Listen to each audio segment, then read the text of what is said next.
Baiklah anak-anak kami sekalian, kita lanjutkan sifat koligatif yang ketiga, yaitu penurunan titik beku yang dilambangkan dengan delta TF.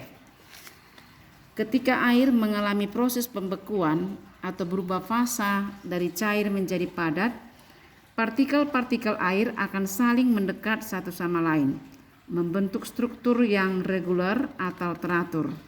Namun, karena adanya ikatan hidrogen pada air yang sangat kuat dan tolakan pasangan elektron bebas pada atom oksigen, struktur zat padat tersebut akan berbentuk seperti ini ya, ini OH, kemari juga dia OH,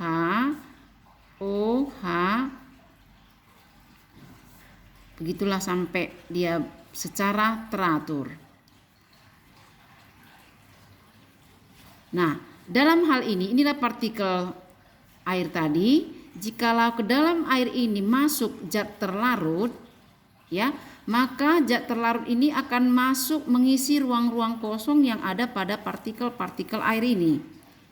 Sehingga partikel-partikel air ini mengalami kesulitan untuk membentuk seperti partikel semula.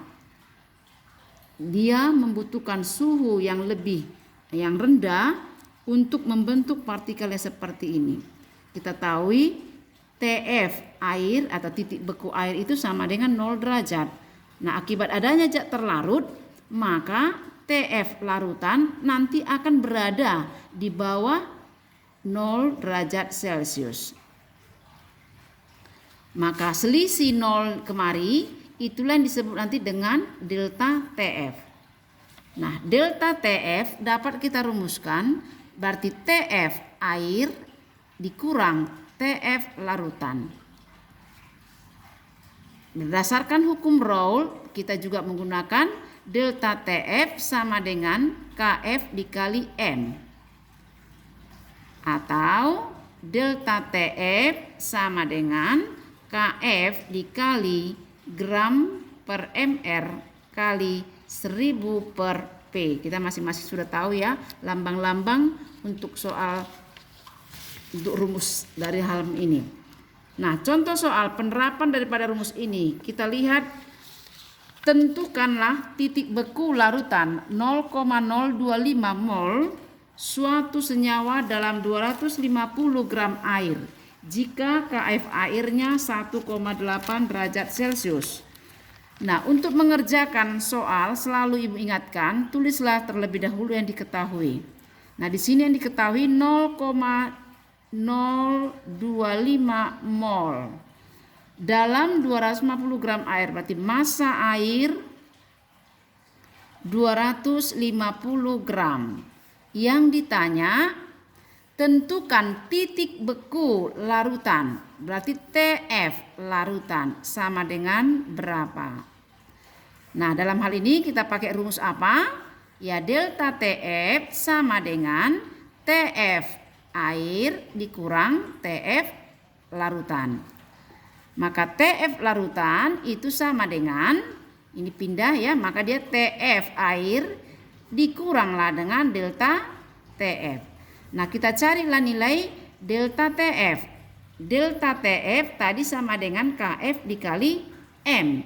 KF kita 1,86 kali M-nya, itu M sama dengan gram per MR kali 1000 per P. Di mana gram per MR itu sama dengan mol.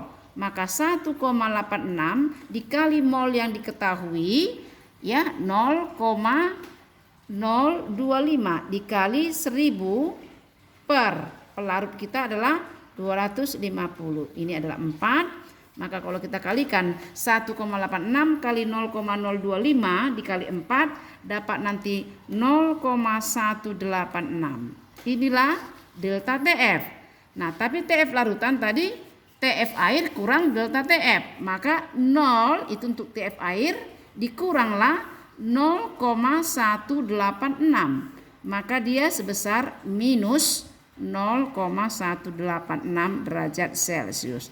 Dalam hal ini sudah kita lihat titik beku larutan di bawah 0 derajat Celcius. Nah, kita perhatikan contoh yang kedua. Berapakah molalitas senyawa X dalam larutan dengan titik beku minus 0,450 derajat Celcius? Berarti tetap kita lihat yang diketahui adalah titik beku larutan. Berarti TF larutan sama dengan minus 0,450. Yang ditanya molalitas M sama dengan berapa? Jadi untuk mencari rumus mana yang berkaitan tadi dengan M? Tentu dengan delta TF sama dengan KF dikali M. Nah, maka M sama dengan delta TF per KF. Nah, kalau nanti di soal seperti ini tidak ada diketahui nilai KF, kita tahu itu KF air itu sama dengan 1,86 ya, derajat Celcius per molar. Jadi kita lihat delta TF ini belum ada. Dari mana kau dapat? Dari yang diketahui yang ini. Nah, kita tahu tadi delta TF sama dengan TF air dikurang TF larutan. Berapa TF air? Yaitu 0. Dikuranglah TF larutan minus 0,450. Maka dia sama dengan 0,450. Inilah kita masukkan kemari 0,450 dibagi nilai KF kita 1,86. Dapatlah dia sama dengan sekitar 0,242 molar. Ya.